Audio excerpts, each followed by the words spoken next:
Russia stopped the ceasefire. They've been bombing the hell out of the Yeah, Ukraine. it's gotten worse. And Trump has decided, okay, I'm about to start refilling these orders of military equipment to Ukraine, and he's backing their support. So my question is, will there be peace between Ukraine and Russia? He's pledged to end the war in Ukraine by pressuring Putin and not by pulling the support from the Ukraine.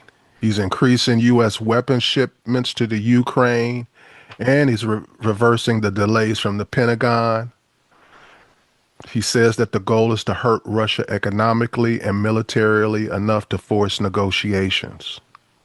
So, Um, this is not humanitarian sounding, but the this situation ain't humanitarian. yeah, you're for sure. But the Ukrainian-Russian war is one of the best things that's ever happened to the United States militarily in the history of the planet.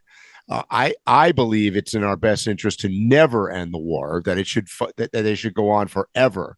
And the reason I think that the top military people think that is because, for one, it's good for business.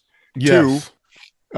it is weakened to the our number one adversary for many many years. Russia is incompetent, weakened, and will continue to stay that way for as long as this thing goes on. I think that truthfully, there's very little commitment to Ukraine other than the fact that they're the pawn in this, and Yes. we get to supply them with stuff to keep Russia weak. But do we really actually care about Ukraine? I don't think so. And I'm going to go a step further. I don't think most Americans really care about Ukraine, nor do I think I don't even think most Americans know where Ukraine is. So you know, and let's go back to the before the war started, or even before Russia invaded originally. Ukraine was not a good egg either, right? So that it was a country that was super crooked, ranked up there very high on the bad places for human rights. Zelensky ran.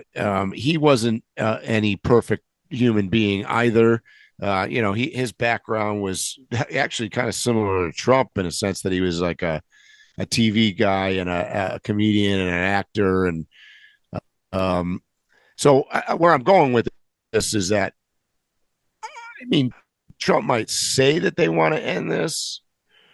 I don't. I think his military guys are saying no, no, no. Just keep them fighting, keep them beating on each other, and even better now, we've sucked in North Korea, so now they're sending a whole mess of troops from North Korea over there, weakening North Korea too, because they're all dying, right? You send every time they send 5,000 troops, 4,000 of them die. So it's also successfully. I don't want to say it's taken China out, but it's done a lot of damage to China for in a couple of ways. Number one, China has realized that they're not capable or willing to do anything with their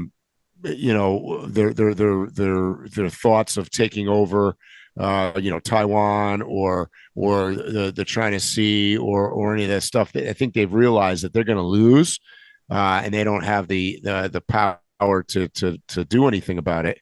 And their economy is not done very well. And on top of that, the latest I've heard is that his what's his name, Xi or whatever, is on shaky ground in China as it is. Like they might just Mm-hmm. take him out altogether. So I Mm-hmm. think this Ukraine war, from an American standpoint, is a home run. And I get that does not sound remotely nice, humanitarian, or whatever, but that's reality. Well, Mike, what I got to say ain't too humanitarian either. First, I agree with everything that you said, as stated, wouldn't change a thing. But in addition to that, another benefit to the U.S. and the military is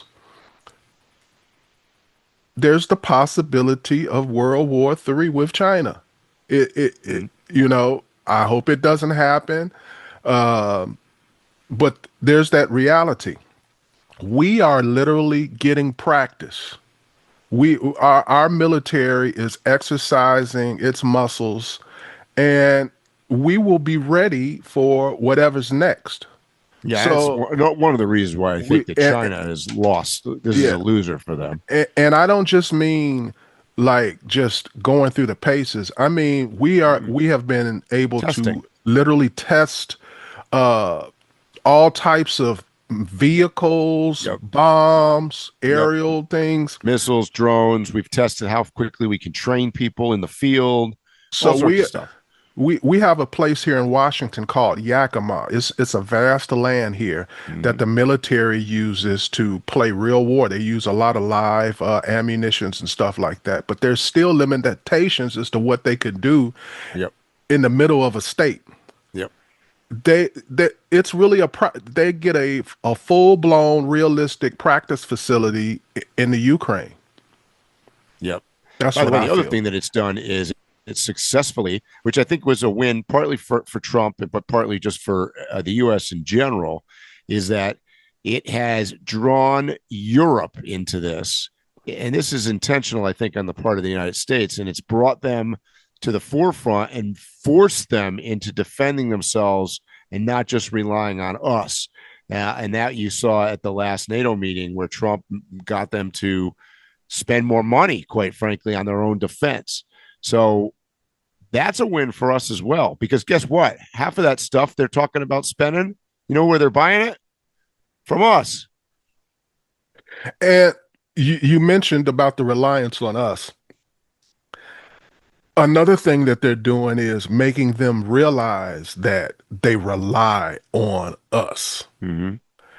Sometimes you get comfortable Yeah. because Complacent. people have made you comfortable. So now they're realizing, whoa, if this thing jumps off, whose side do we want to be on? Right. So that's why the money came up. They Yep. really are paying for their own safety, Yep. Yep. in my opinion. So that's what I think. I mean, will they reach a ceasefire again? Maybe. But that, I mean that's my final conclusion on that is as long as Putin is in power in Russia, the threat of a reoccurrence or a threat of something happening again is still there.